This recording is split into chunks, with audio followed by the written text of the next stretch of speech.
Para quem não pegou primeiro, boa noite. Chegou meio atrasado. Não tem problema, tá, meu irmão? O importante é vir à igreja. O ideal é que chegue na hora, mas se não conseguir, o importante é vir. Amém? Glória a Deus pela vida de quem está aqui hoje. É exatamente quem Deus queria que estivesse aqui. Amém? Vamos fechar os nossos olhos, falar com o nosso Deus, para irmos para a parte da palavra. Feche teus olhos comigo.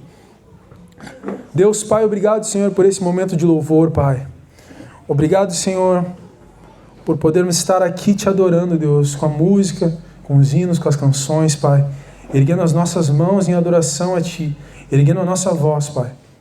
Mas sabemos que esse momento é um momento importantíssimo, Pai, no qual nós abrimos o nosso coração, aquilo que o Senhor tem para falar conosco através das Escrituras, Deus. E nessa noite que eu não venha atrapalhar o Teu agir, Deus, mas que o Senhor possa usar a minha vida como um instrumento, Deus. Que o Senhor possa falar conosco, também comigo, conforme a Tua vontade.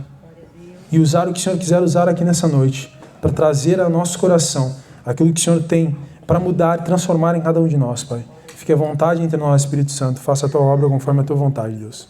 Amém? Meus irmãos, abram comigo então em Marcos 10:17. Já vamos direto abrindo as Escrituras, direto ao ponto. Amém? Marcos 10:17.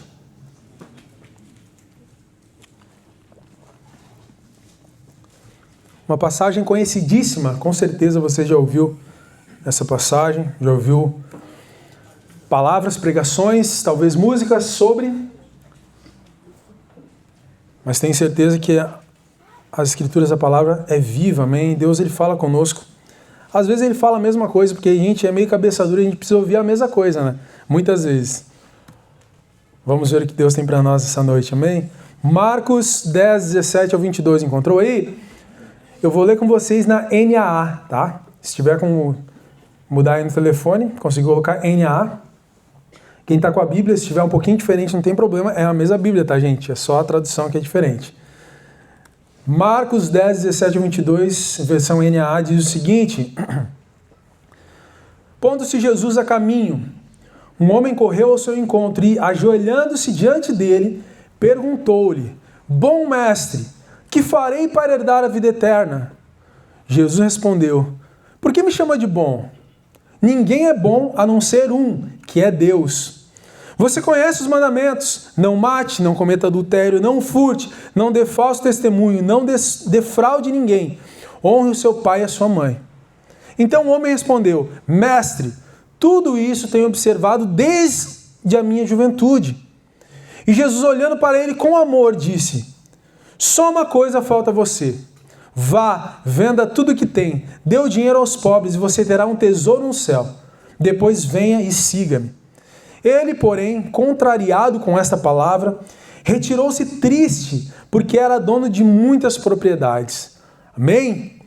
Então essa aqui é a nossa famosa passagem do jovem rico, né? Não é uma parábola, tá, meus irmãos? Parábola é outra coisa, é uma passagem. Esse, de fato, foi um homem que chegou até Deus com um questionamento. Nós vemos que esse nosso personagem, ele é conhecido como jovem rico, né? Porque em Mateus, essa passagem tem em 3 dos evangelhos, tá? Mateus, Marcos e Lucas.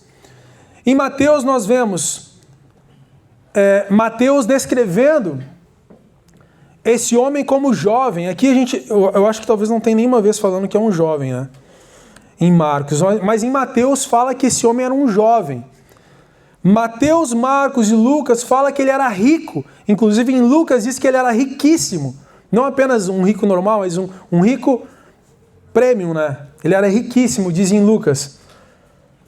Em Lucas também diz que ele era uma autoridade. E Lucas dá essa ênfase, que esse homem não era só jovem, não era só rico, mas era uma autoridade. Se nós buscássemos então esse nosso personagem, que foi um homem de verdade, que chegou até Jesus, e nós pudéssemos classificar ele seria um modelo absoluto de sucesso hoje em dia. Porque existe um paradigma, né? Acho que é paradigma, um paradoxo, na verdade. Paradigma é outra coisa. Existe um paradoxo que nós falamos, né? Que nós temos o nosso tempo de juventude, em que nós temos tempo, temos dinheiro mas temos tempo, temos energia, mas não temos dinheiro, né? Quando somos jovens, nós temos tempo, nós temos energia, mas não temos dinheiro, porque a gente está começando a nossa carreira, né? Depois nós estamos no nosso auge da nossa carreira, trabalhando, estudando, em que nós temos energia, nós temos dinheiro, mas não temos tempo. E depois, quando a gente vai ficando mais velho, a gente tem tempo, tem dinheiro, mas não tem energia, não tanto quanto antes. Se eu errei, desculpa, tá? Se eu errei alguma palavra, mas eu acho que vocês entenderam, né? Nós temos um paradoxo que nós vemos. Quando nós somos jovens, nós temos algumas coisas e não temos outras. Quando estamos no auge da nossa vida, nós temos algumas coisas, mas não temos outras. E quando somos mais velhos, temos outras coisas, mas não temos aquelas lá de trás. Esse homem, por exemplo, na verdade, esse homem, contradizendo esse paradoxo, ele era jovem, ele tinha energia, ele era rico, ele tinha dinheiro, e ele era uma autoridade, ou seja, ele mandava, então ele tinha o tempo que ele quisesse, ele poderia talvez tirar um dia de folga porque ele mandava, ele era autoridade. Então ele era um modelo absoluto de sucesso, inclusive aos olhos dos judeus naquela época. Tanto que depois nós vemos que os discípulos falam, Jesus, mas se ele não vai para o céu, quem que vai então? Se esse homem que é jovem, que é rico, que é uma autoridade, que tem poder, se ele não vai para o céu, quem que vai para o céu? A gente vai para o céu. Porque o judeu naquela época, ele não enxergava a riqueza e o poder que era o que aquele homem tinha. O judeu não enxergava a riqueza e o poder como um perigo espiritual. Mas os judeus enxergavam como um sinal máximo de bênção e aprovação de Deus. Então as pessoas olhavam para aquele jovem, rico, poderoso, e pensavam assim, esse é o cara, esse é o escolhido de Deus, abençoado por Deus. Deus aprovou ele, por isso que ele tem tudo que ele tem, por isso que ele é quem ele é, porque Deus aprovou ele. E nós que não temos isso, de alguma forma Deus está me desaprovando, porque Ele não está me abençoando, porque eu não tenho dinheiro, porque eu não sou poderoso. Eu nem mais sou jovem, já sou mais velho e não alcancei isso que esse jovem tem. Então até mesmo, diante dos olhos dos discípulos de Jesus, aquele homem era um homem aprovado por Deus e tinha tudo que ele poderia ter em Deus também. Não apenas de maneira física. Só que esse homem, ele chega com uma questão de vida ou morte para Jesus. No versículo 17, para a gente entender um pouco mais sobre esse homem, sobre essa história, a gente vê que Jesus ele está num caminho e esse homem, ele chega até Jesus. E a primeira coisa que chama a atenção é que esse homem, esse jovem, ele corre até Jesus. Né? Ele corre até Jesus. Quando foi a última vez que você correu, sem ser exercício? Correr assim, tipo assim, tô atrasado, tô correndo, né? Que atraso geralmente é um sinal de irresponsabilidade. A gente que é mais velho é um pouco mais responsável e a gente geralmente não corre porque tá atrasado. Quem aqui faz tempo que não corre, sem ser exercício, por qualquer coisa que seja? Por que eu tô perguntando isso, gente? Porque correr é meio... Quando não é exercício, é meio humilhante, né? Tipo assim, espera aí, Leandro, espera aí. O cara sai correndo. Tem gente que até corre meio estranho, que né, tem vergonha do jeito que corre. Né? Não estou julgando ninguém, não estou falando de ninguém aqui, tá? Mas tem gente que não sabe correr direito, né? E correndo é engraçado.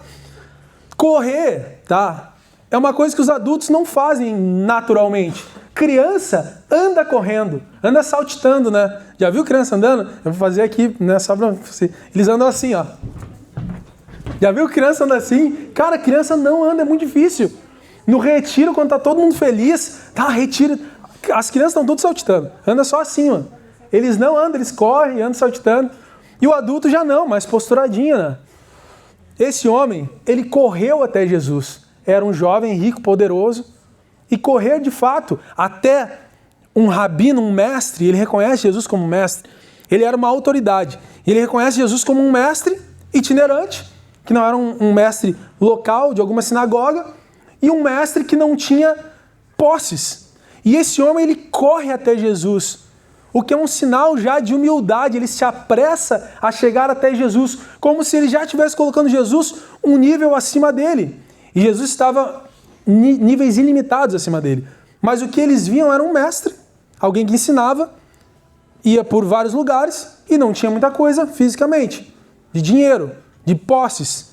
Então esse homem chegando correndo até Jesus já é um sinal de humildade dele. E como se não bastasse ele correr até Jesus, ele se ajoelha diante de Jesus, o que é um sinal ainda maior de humildade. Não era normal alguém que tinha autoridade, que era riquíssimo, correr até alguém e ainda mais se ajoelhar diante de alguém. Mas esse jovem, esse homem, ele vai até Jesus humildemente. E por mais que no final da história dele não seja um final dos mais felizes, aqui ele já nos ensina uma lição. Porque o mundo nos ensina uma lição de que a gente tem que ter postura, né? A gente não pode deixar as pessoas falarem de qualquer maneira com a gente. A gente tem que colocar nossa opinião. A humildade não é um valor que tem muito apreço no mundo. Não é um valor que é visto como um dos valores principais para que você alcance algo grandioso na tua vida.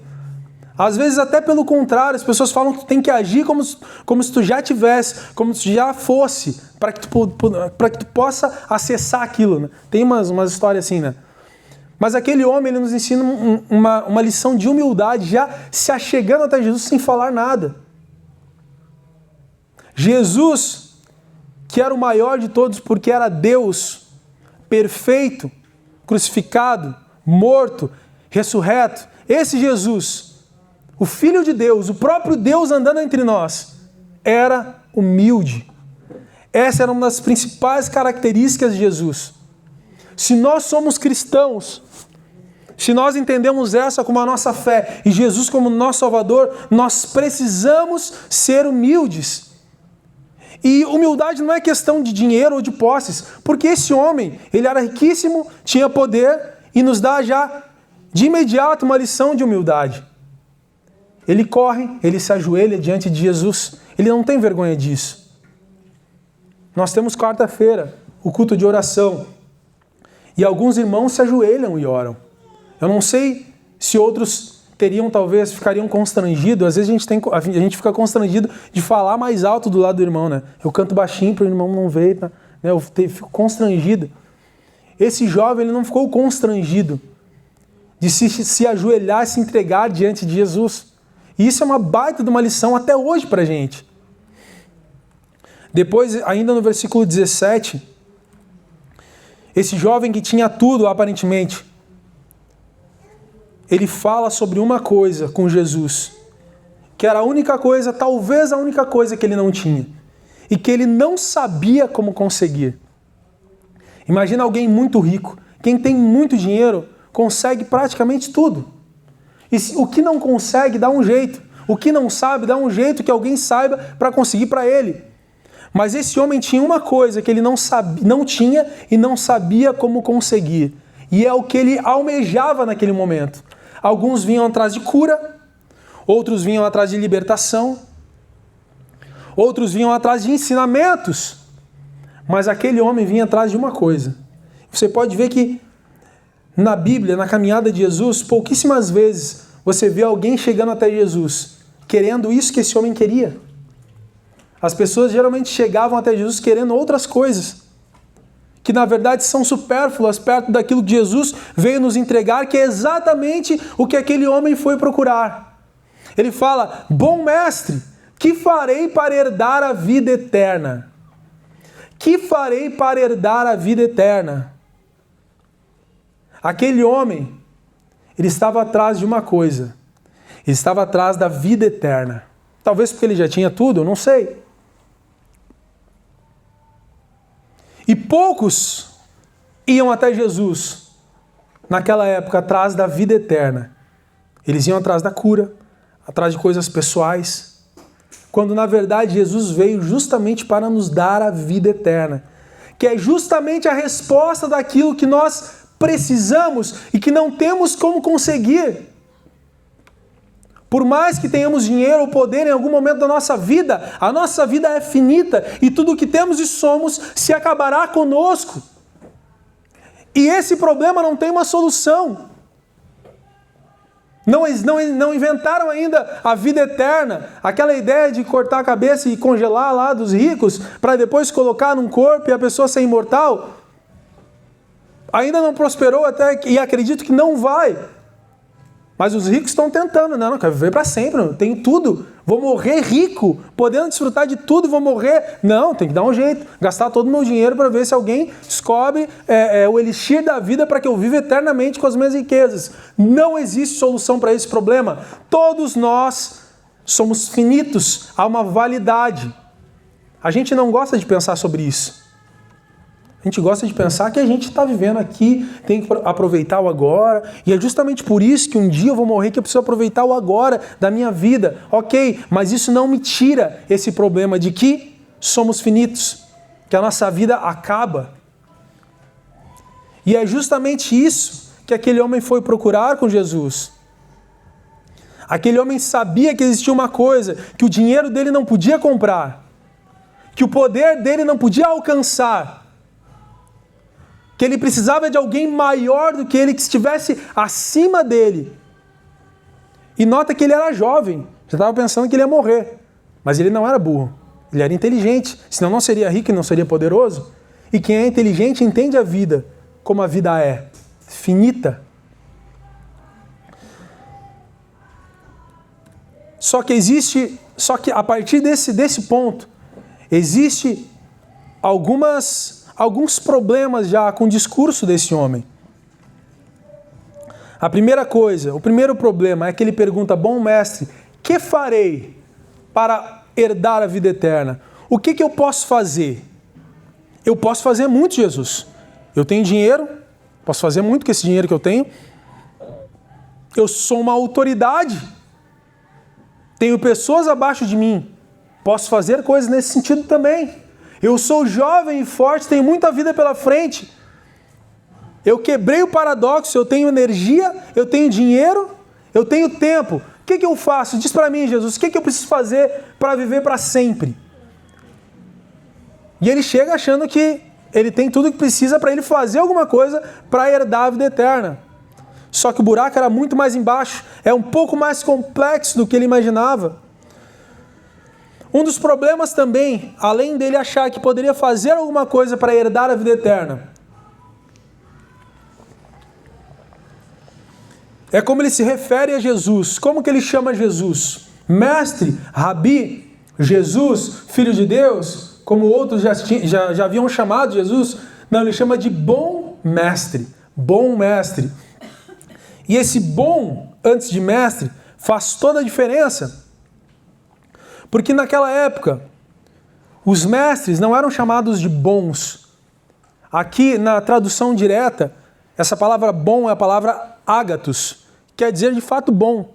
Mas era uma palavra que não era usada para pessoas, muito menos para mestres. Porque os mestres, acima de outros, além dos outros, mais do que os outros, entendiam que eles eram pecadores e falhos, por mais que eles eram mestres.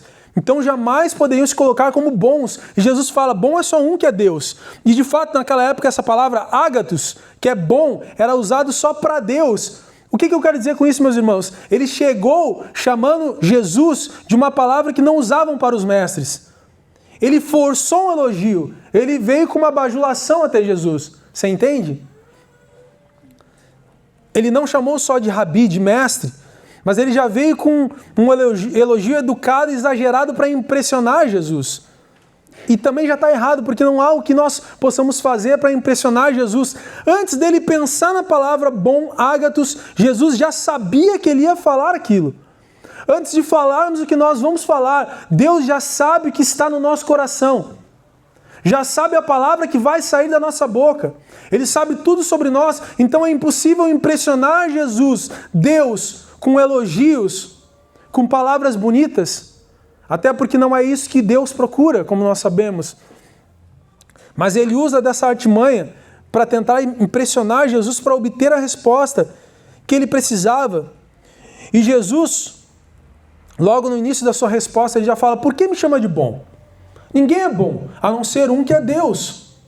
Exatamente o que um mestre falaria. Depois ele fala para o jovem, você conhece os mandamentos. O que eu tenho que fazer, Jesus? Tu conheces os mandamentos. Não mate, não cometa adultério, não furte, não dê falso testemunho, não defraude ninguém, honre seu pai e a sua mãe. Jesus, ele lista não todos os mandamentos, são 10, né? Ele não lista todos. Ele lista alguns específicos. E esses mandamentos eram justamente os mandamentos que o jovem havia conseguido executar, né? Na verdade, voltando um pouquinho antes na palavra bom, Jesus, quando ele fala, por que me chama de bom? E fala, a não ser que só um é bom, que é Deus, existe já uma verdade um pouco mais profunda aí. Esse jovem, ele chega até Jesus chamando e reconhecendo que ele era mestre. Só que Jesus não era só mestre. Jesus era o quê? Jesus era filho de Deus. Jesus era Deus. Então ele fala, se você está me chamando de bom e está me chamando de mestre, ok, eu sou um mestre. Mas você precisa reconhecer também, entender que eu não sou apenas um mestre, mas também sou Deus. Então ele deixa bem claro, bom é apenas um, Deus. Entenda o que você está falando, a profundidade que você está falando. E depois Jesus ele lista alguns mandamentos para esse jovem. E esse jovem, no versículo 19, no versículo 20, perdão, ele responde Jesus de uma maneira que, se fosse a gente, ia encher a boca para responder, né? Alguém questiona a gente, eu tenho resposta na ponta da língua. Vai dizer, o cara enche o pulmão para falar, né? Ele fala assim, mestre, tudo isso tenho observado desde a minha juventude. Ele já era jovem. Então, desde sempre, todos esses mandamentos, ele havia observado. Ou seja, e isso não era uma mentira dele, porque a gente vê que Jesus, ele não questiona isso. Ele estava falando a verdade. Aqueles mandamentos que Jesus lista, os mandamentos que Jesus listou ali, ele de fato tinha observado. E esse jovem, ele cresce um pouquinho no conceito já, porque ele é jovem, ele é rico, ele é poderoso, autoridade, e ele é moralmente correto, moralmente irrepreensível, diante até mesmo do que Jesus falou. Imagina a pessoa que tem tudo, juventude, dinheiro, poder, e é uma ótima pessoa. Essa pessoa vai para o céu, correto? Tem gente que pensa assim, mano, tem que ser bom. Não, esse lance de igreja, não. Se a pessoa é boa, Deus não vai fazer ela ir para o inferno. Olha, Deus não é injusto. Só porque a pessoa não foi na igreja, só porque a pessoa não conhecia Jesus, só porque a pessoa não seguia tal fé. Deus não vai fazer isso se a pessoa é boa. A questão é que ninguém é bom.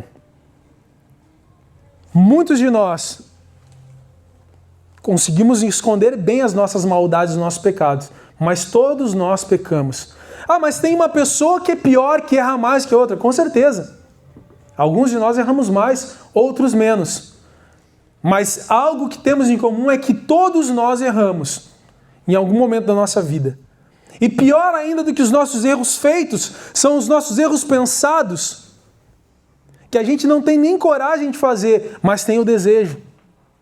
E esse erro, pensado, mas não feito, por vergonha e por medo às vezes, mas ainda com desejo no nosso coração, esse pecado Deus conhece. Esse homem, daqueles mandamentos que Jesus falou, ele estava ok. Mas Jesus não citou todos os mandamentos, correto? São 10, né? Ele citou 1, 2, 3, 4, 5, 6. Faltou outros 4. Se não me engano, é isso? É isso. E quais são esses 4 mandamentos? As tábuas da lei eram divididas em 2 tábuas, certo? A primeira dela, mandamentos verticais. Eu e Deus, nós e Deus. Segunda tábua da lei, mandamentos horizontais. Eu em relação ao meu irmão. Jesus cita a segunda tábua da lei, que são os mandamentos relacionados a eu com o meu irmão. Mas existem 4 mandamentos que são ainda maiores do que esses outros 6, porque é em relação a Deus. Aquele jovem, ele conseguiu, ok, fazer 6 deles, mas tinha 4, e um que era o mais importante, que é o primeiro, o principal, que depois ele entende o que Jesus estava querendo dizer, que a gente vai falar um pouquinho mais para frente. Ele seguiu os mandamentos que Jesus falou, mas não todos, porque ninguém é perfeito, por mais que pareça. Imagina diante de todo mundo, Jesus fala assim, não, tem que seguir tal mandamento. Aí o cara, não, isso aí eu sigo Jesus desde novinho. Jesus não questiona ele, todo mundo, nossa, aí então zerou, né? Zerou a vida. Porque Jesus questionou, ele falou, não, tudo isso eu fiz. Mas Jesus continua depois. A parte que o jovem precisava ouvir, talvez não queria. Eu não sei como você enxerga esse homem, esse jovem até aqui, se humilde, se arrogante, se achando demais, ou se de fato humildemente conversando e pedindo direcionamento de Jesus. Eu não sei como você enxerga ele. Depende da onde a gente lê, Mateus, Marcos ou Lucas, às vezes ele parece um cara mais correto, mais legal. Às vezes parece um cara meio arrogante, né? Marcos eu acho que fica meio a meio, assim, talvez. Mas Jesus, ele olha para esse homem com um olhar, com um certo olhar, que talvez é o olhar que nos falte mais, quando a gente julga alguém. Jesus não olha para ele julgando a humildade ou a arrogância dele. Independente disso, no versículo 11, diz que Jesus olha para ele com amor. Versículo 21, e Jesus, olhando para ele com amor, disse, esse é o olhar que falta para a gente. Dentro dos nossos julgamentos, quando a gente olha uma pessoa e a gente julga, não, está falando a verdade, está falando mentira. Não, isso aqui é assim, isso aqui é assado. A gente tem várias categorias que a gente coloca as pessoas, mas poucas vezes nós olhamos para as pessoas com amor. Às vezes a própria pessoa que está do nosso lado, marido, mulher, filho é mais fácil, né? Mas marido, mulher, pai, mãe, amigo, colegas, às vezes as pessoas que estão próximas da gente, a gente não costuma olhar com amor para essa pessoa. A gente ama, a gente demonstra o amor, mas esse amor que já está diretamente quando nós olhamos para a pessoa e nós já sentimos, entendemos que nós amamos e devemos amar essas pessoas, isso é muito difícil, não é automático para a gente. Para Jesus, pelo contrário, era o olhar dele para as pessoas. Por mais que seja talvez um jovem, podre de rico, cheio do poder, talvez um pouco arrogante, não sei, ainda assim, independente de quem era, Jesus olha para ele com amor. Mas não é porque Jesus olha para a gente com amor que ele vai fazer carinho na nossa cabeça, fazer um afaguinho, dizer o que a gente quer ouvir. Até porque Jesus olha para ele com amor e logo após confronta ele naquilo que ele não gostaria de ser confrontado, mas que ele precisava ser confrontado. É exatamente isso que Deus faz com a gente. É um paradoxo também. Ele nos olha com todo o amor do mundo, mas nos confronta de uma maneira que nós não gostaríamos, mas que nós precisamos. Ele olha para aquele homem com amor, como diz as Escrituras, e diz o seguinte para aquele homem, só uma coisa falta a você. Só uma coisa. Tu fez todos os mandamentos, beleza, ali, 1, 2, 3, 4, 5, 6 mandamentos de 10, pô, passou na prova, né? 60%. Mas falta uma coisinha só uma coisinha falta para ti. Vá, venda tudo o que tem, dê o dinheiro aos pobres, e você terá um tesouro no céu. Depois venha e siga-me. Só falta isso. Já fez muita, não, 6 mandamentos, ok. Agora só faz essa coisinha, que aí tá ok. Quando Jesus ele confronta esse homem em amor, porque o confronto de Deus, ele nasce do amor e não da rejeição. A gente está acostumado com confrontos que nascem da rejeição. Pessoas que nos confrontam porque querem nos rejeitar ou porque rejeitam algo que falamos, a maneira que agimos. Mas o confronto de Deus nasce do amor. E esse confronto de Deus vai diretamente em concordância com o primeiro mandamento da primeira tábua. Lembra que Jesus falou 6? 2 tábuas, né? 6 mandamentos horizontais na segunda, que é os mandamentos que envolvem eu e meu irmão. 4 mandamentos na primeira. E o primeiro mandamento da primeira tábua, qual que é o primeiro mandamento da primeira tábua? Vocês lembram? Exatamente, amar a Deus sobre todas as coisas. Naquela época ainda estava escrito o seguinte: não terás outros deuses diante de mim. É o amor a Deus, que Jesus resume no amor a Deus. E na tábua estava: não terás outros deuses diante de mim. Quando Jesus ele fala: vende tudo então e vem. Já fez 6, beleza, passou. Tem mais que a metade. Agora só cumpre mais umzinho. Quem cumpriu 6 mandamentos desde sempre, mais umzinho é tranquilo. Vai e vende tudo. Larga o teu Deus, que tem sido dinheiro. E quando Jesus fala isso, não há como nós usarmos isso para falar assim: não, tu tem que vender tudo então, entregar para Deus aqui na igreja, e aí tá ok, porque tá escrito, Jesus está falando, vende tudo, tá aqui escrito na Bíblia. Tô lendo para vocês, tem que vender tudo, e aí tu pode seguir. Então você tem que vender tudo, e aí segue. Eu não posso usar isso, nenhum pastor, ninguém pode usar isso para falar e fazer algum irmão vender tudo e seguir a Deus. Porque o próprio Jesus não usou esse mesmo critério para outras pessoas. Nicodemos, outro poderoso e rico, não foi exigido nem um centavo dele. Zaqueu não foi exigido 100% também. Mas desse homem, Jesus exige 100%. Por que isso? Porque o dinheiro tinha o coração desse jovem.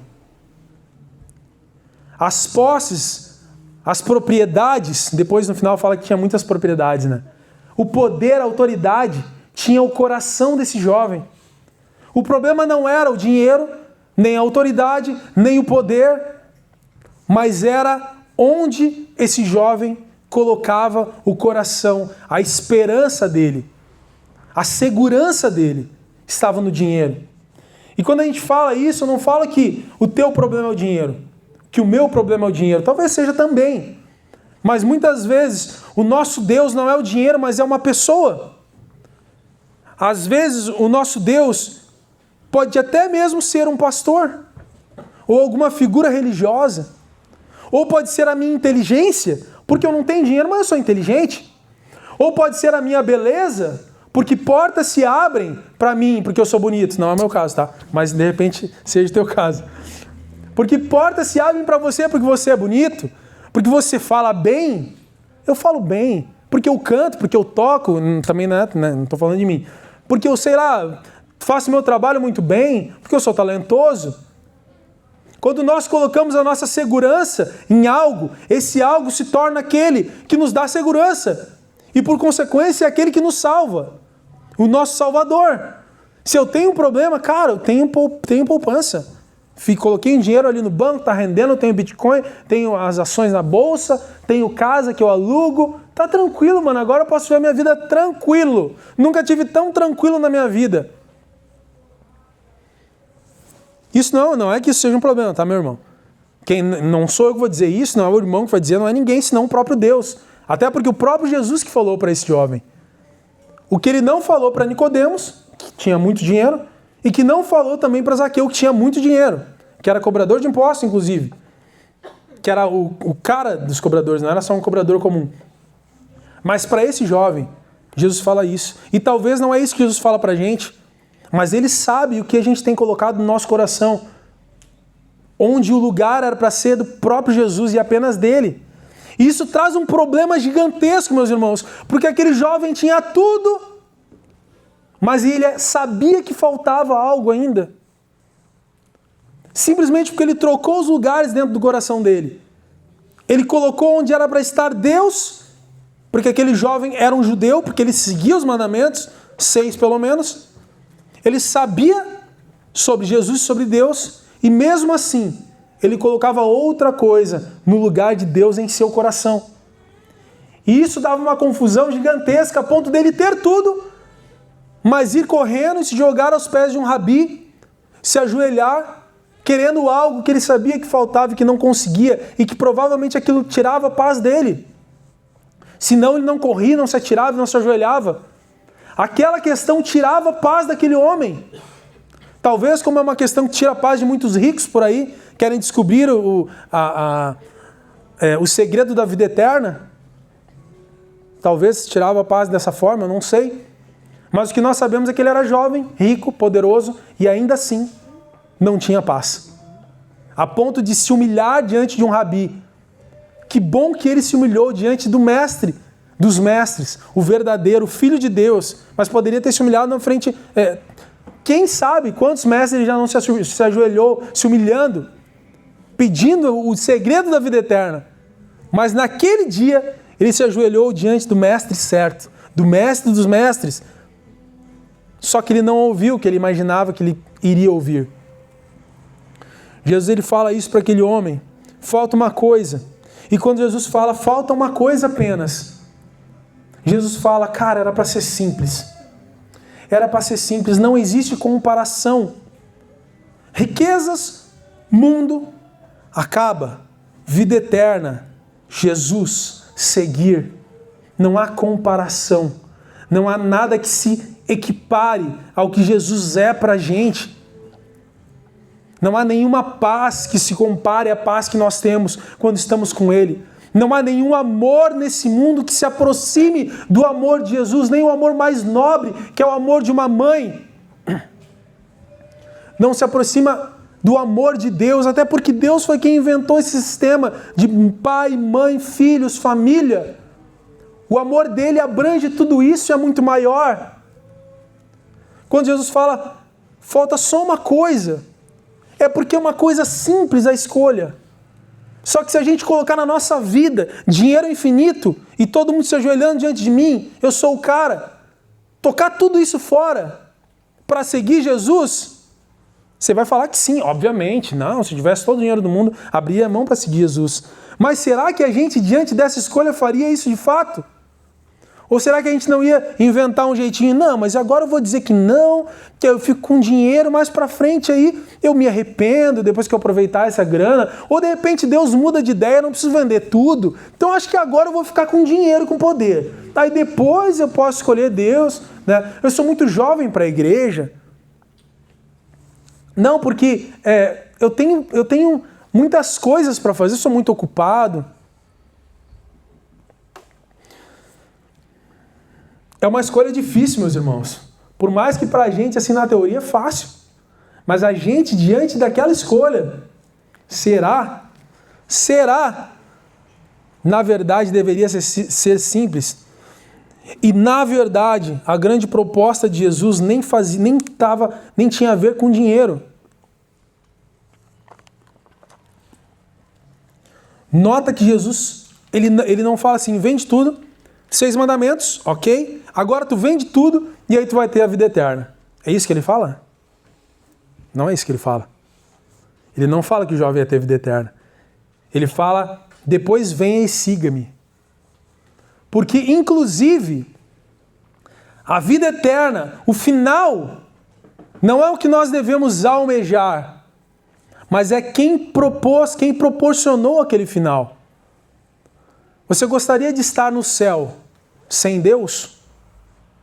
O pessoal, até eu acho que o Leandro falou, alguém falou numa pregação, porque o céu vai ter rua de ouro, jaspe, cristal, vai ter uma casa bonitona para todo mundo. Cara, o céu vai ser demais, o cara vai andar nas nuvens, vai ter o pessoal cantando e tocando, eu canto meio desafinado, eu vou pedir para Deus para cantar afinadinho, que eu vou fazer parte do coral, vai ser trimaço, vai ser perfeito, o céu vai ser demais. E a gente pensa nas coisas que tem no céu, mas o principal do céu é quem projetou, fez não só o céu, mas tudo.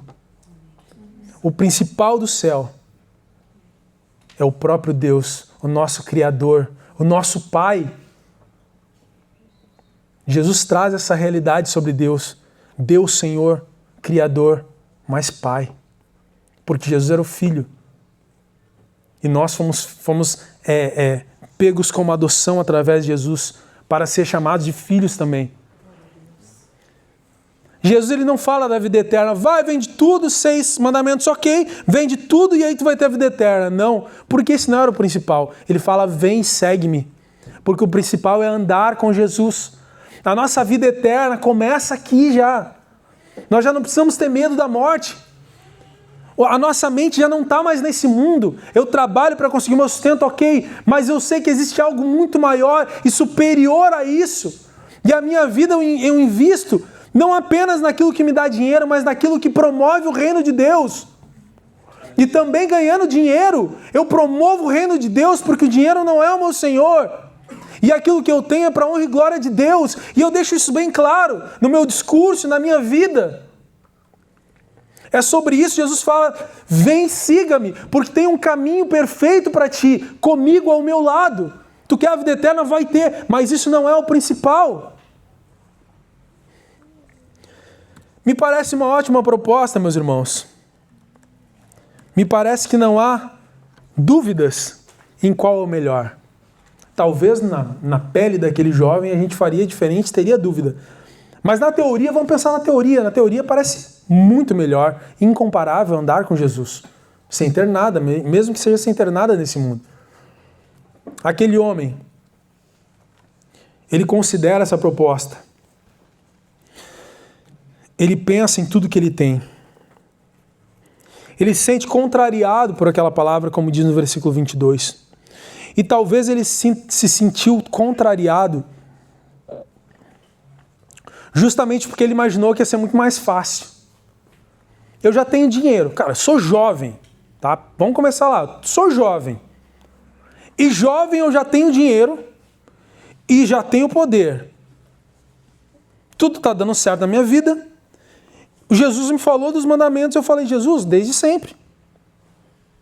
Então deve ser muito fácil. Eu já tenho aqui os mandamentos que eu já sigo. Se Jesus me perguntar, eu vou responder. Não vai ser tão difícil assim. Não vai ser tão difícil escolher. Provavelmente Jesus vai falar assim, olha jovem, tu tem dinheiro, tu tem poder, está aprovado por Deus. Se não tivesse, se tu não fosse aprovado, não teria tudo isso. Talvez Jesus até vai me responder assim, porque todo mundo fala que quem tem dinheiro e tem poder é porque Deus deu, porque Deus gosta, porque Deus aprovou. E moralmente eu também, ok. Então não vai ser tão difícil. Ele nunca imaginou que Jesus ia exigir tudo que ele tinha. E o tudo dele, de fato, era tudo para ele. Jesus nem fala de família. Talvez ele nem tivesse, porque era jovem, eu não sei. Mas a grande questão daquele homem, e outros já tinham vendido tudo para seguir a Jesus.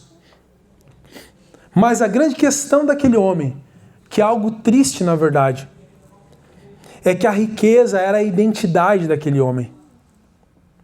Ele era aquilo. Ele era o dinheiro dele. Ele era o poder dele.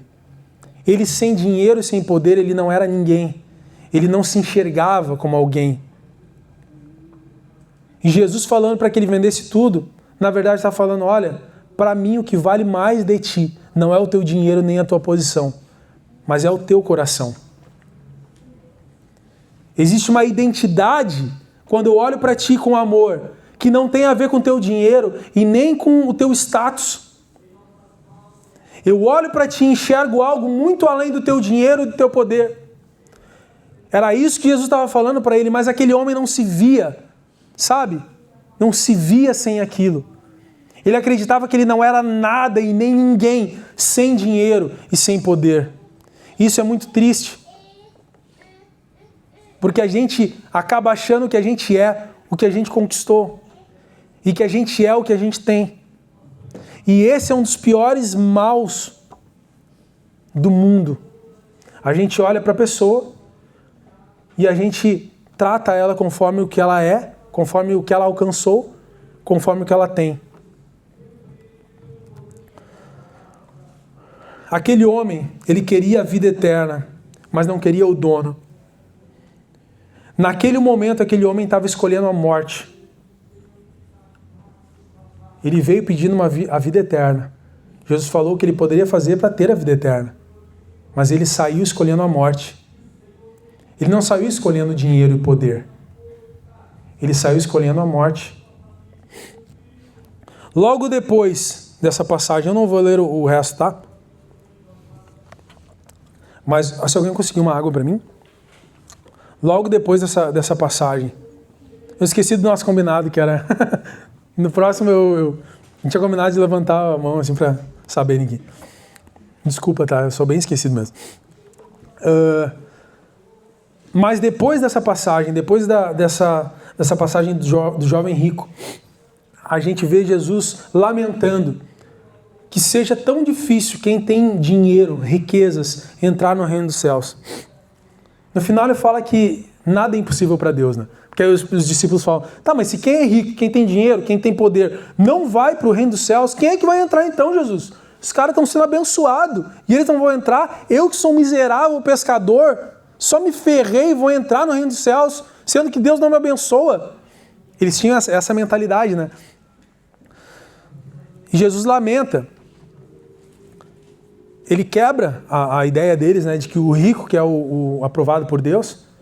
E ele lamenta, inclusive fala assim, ó, é uma pena, gente, que seja tão difícil um rico entrar no reino dos céus. E ele faz uma metáfora.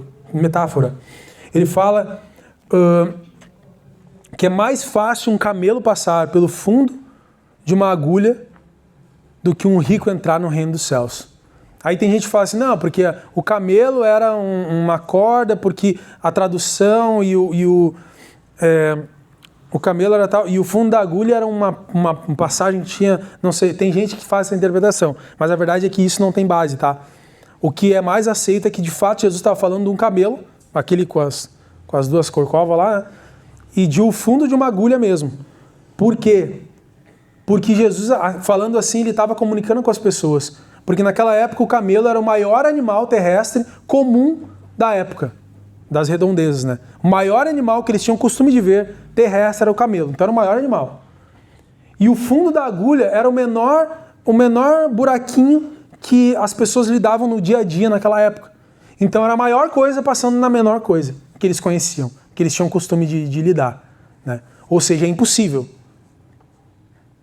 E aí o pessoal fala, tá, mas quem é que vai entrar então, Jesus? Tá falando que é impossível? Fala, mas para Deus nada é impossível. Porque muitos ricos entrarão no reino dos céus. Só que não porque eles são ricos, mas é porque Deus fez um milagre no coração deles e na vida deles.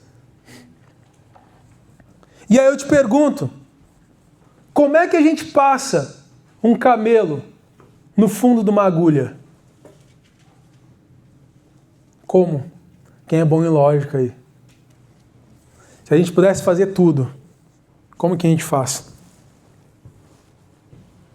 Alguém tem uma resposta? Se tem alguém bom em lógica, vai... Oi?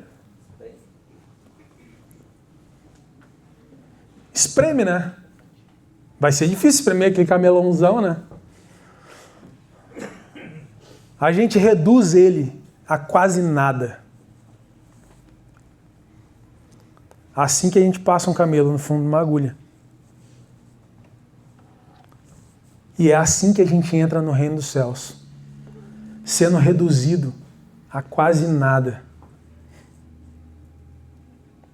Não visivelmente, mas no nosso coração. Eu entendendo que eu não sou nada, que o meu dinheiro não é nada, que o que eu conquistei não é nada, perto do meu Senhor e daquilo que Ele tem para mim. Perto do convite que Ele me faz. Vem e segue-me. O que está ocupando o lugar de Jesus no nosso coração? Esse é um questionamento bom para nos fazermos nessa noite.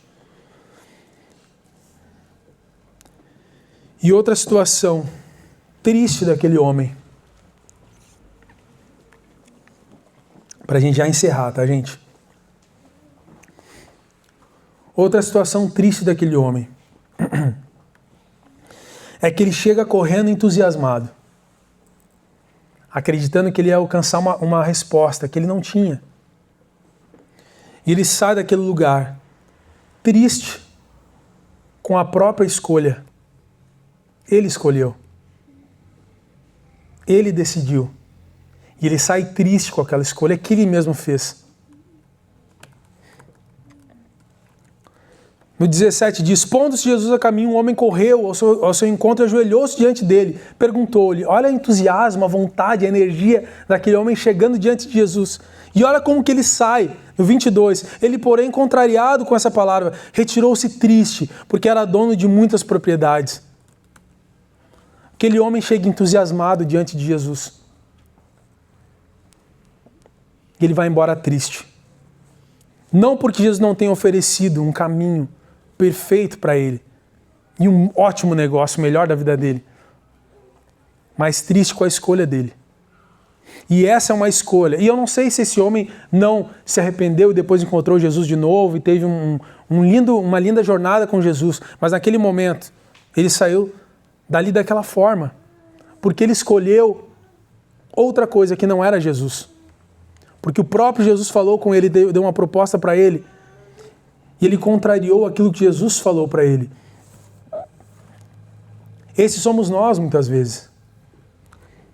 Escolhendo o nosso pecado todo dia, ao invés de Jesus e do amor de Deus e da misericórdia dele. Não é sobre não pecar, mas é sobre escolher não pecar. A gente escolher não pecar não quer dizer que a gente nunca vai pecar. Mas a minha escolha é eu não quero mais essa vida de pecado. Eu não quero mais essa vida de erro. Eu não quero mais essa vida longe de Deus. Essa tem que ser a nossa decisão. Porque o pecado tem uma frase, tá? Que eu não encontrei quem é o autor. Acredito que não tem o autor certo. É uma frase até que um dos nossos irmãos pregadores aí falou outro dia, se não me engano. Que diz o seguinte, olha. O pecado, ele vai te levar mais longe do que você gostaria de ir. Ele vai te reter mais tempo do que você gostaria de ficar. E vai te custar mais caro do que você gostaria de pagar. A gente só perde. Sem Deus, a gente só perde. Pode ser o melhor negócio do mundo na nossa frente. Sem Deus, a gente está perdendo. Desde o momento que nós nascemos, viemos a esse mundo, nós começamos a morrer. A gente tem uma crescente de crescimento e desenvolvimento, bebezinho, infância e tal. A gente chega no ápice e depois vai caindo. Porque a partir do momento que nós entramos nesse mundo, o nosso cronômetro ali está contando. A gente não sabe quando vai ser o final dele. E a proposta de Jesus é pegar esse cronômetro e quebrar ele.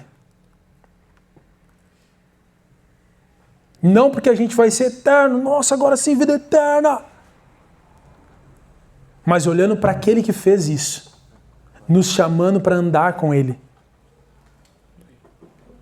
Não só porque ele fez isso, mas porque ele é quem ele é. A proposta de Jesus, de Deus, é tudo ou nada. Assim como nós estamos, assim como a nossa situação é tudo ou nada, meu irmão. Não há como dividir. Ou o nosso coração é de Deus, ou ele é de qualquer outra coisa. Mas eu tenho minha família, eu tenho as pessoas que eu amo, pois então, por isso, você deveria colocar Deus no lugar que ele tem que estar no teu coração. Quando Deus está em primeiro lugar, todo o resto é protegido por ele e garantido por ele.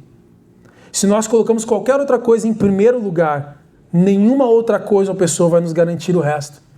Mas Jesus estando em primeiro lugar, meus irmãos, está tudo garantido por ele. Amém? Fica de pé no teu lugar nesse momento.